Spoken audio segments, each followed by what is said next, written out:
What trading platforms do you use? Okay.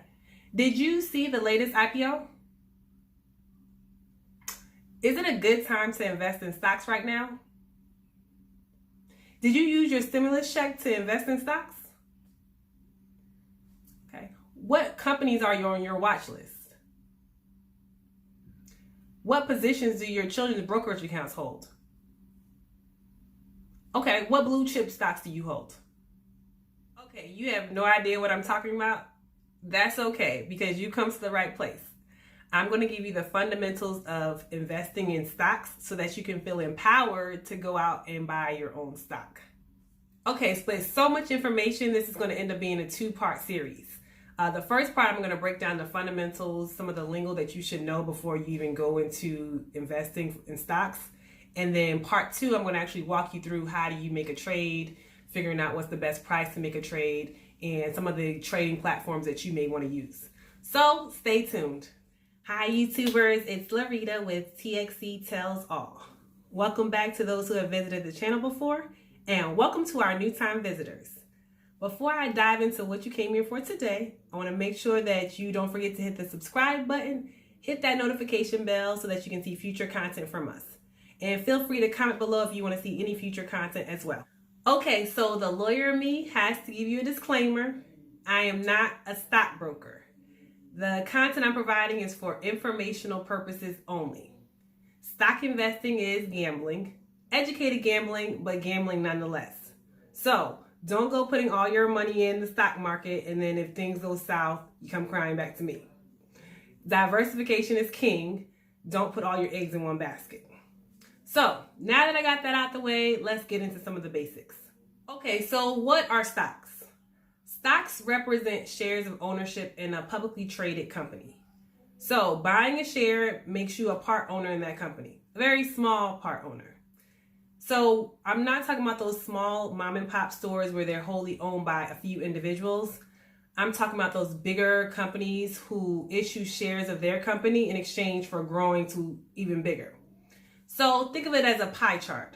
The company issues slivers of the pie, shares to you, and you become an owner of that particular bigger company. Okay, so why should you invest in stocks?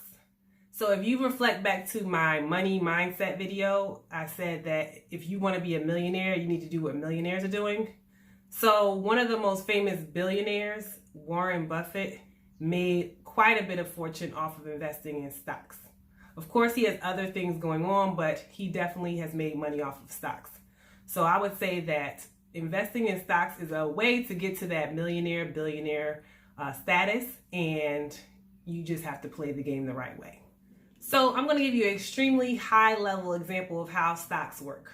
So let's say you have company A who issues shares for $10 a share, and you buy one share for $10 a share on Monday.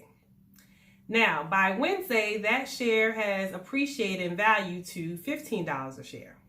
And so if you decide to sell that share on Wednesday for $15 a share, you've now made $5 in profit. Well, Uncle Sam takes his cut, but for the purposes of the example, you made $5 in profit. Got it? Okay. So let's say you took that $1,200 stimulus check that some of you received and you bought 120 shares of that $10 a share stock.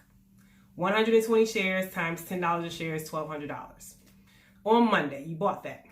By Wednesday, when it went up to $15 a share, you would have made $600 profit in 2 days. Now you see why this is so appealing and why you can use some of the money that you would normally use for something else. You can use it to invest in stocks and make money while it's just sitting there. And that's, like I said, an extremely high example of how things would work. It also can work conversely, where the shares could go down in 2 days, but you wouldn't sell it until it goes back up to the price that you would like to make a profit off of it. Okay, so there are different options you can use as your trading platforms. These are the programs you use to actually invest in stocks. So there are TD Ameritrade, E-Trade, Robinhood, Acorns, even a lot of the major banks like Chase, they offer brokerage accounts as well. So I don't endorse any particular one. Personally, I have several because some platforms allow you to do different things that other ones don't. And when you get to higher levels, that might be of importance to you. So you can pick whichever one you want to use and make the trades. I believe Robinhood offers for first-time signer-uppers, you can get a free share of stock. And then if you refer to somebody else, you can get them a free share of stock as well. So it kind of entices people to spread the word about particular Robinhood. I personally like TD Ameritrade because it's user-friendly for me. Okay, so when it comes down to saying, okay, which stock should I buy? I'm not going to give you specific stocks that you should buy, but I'm going to give you some ideas to think about. Usually blue chip stocks, as I mentioned before, are stocks in companies that have done well for decades and don't plan on lowering anytime soon. They're called blue chip stocks.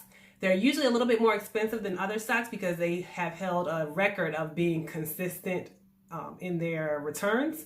And so that might be something you want to have, like a couple of those in your portfolio.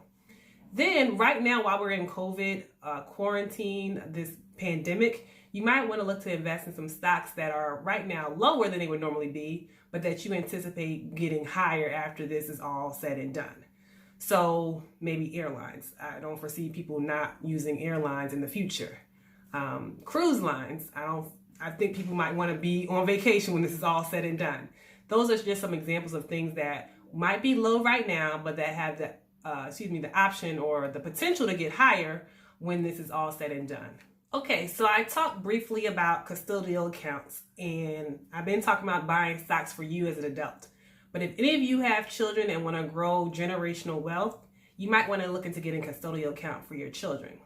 So it works kind of the same as a college 529 savings account where you are the manager of the account, but the child's name is also on the account to benefit.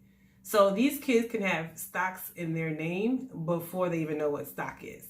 And I'm going to talk about that more in detail in part 2, but I wanted to put that out there for those of you who don't know or who want to continue wealth for your children and your grandchildren, that's an option that you should possibly look into. Okay, so I mentioned at the beginning of this video, did you hear about the recent IPOs? So I'll explain what that means. An IPO is an initial public offering. That's when a company first becomes a publicly traded company. They enter the market and they say, hey, who wants to become an owner in my company? Usually it's at a price that is lower than what it will be in, let's say, a couple of years. And what people usually do is buy early. Oh, this is a new company that's just got on the market. Let's buy at a lower price and watch as it grows exponentially. So I think the most recent popular one that some of you may know about is the Beyond Meat. They recently filed an IPO last year, and I think it was a low amount. I'm not going to quote the figures, but it was a very low amount, and it jumped.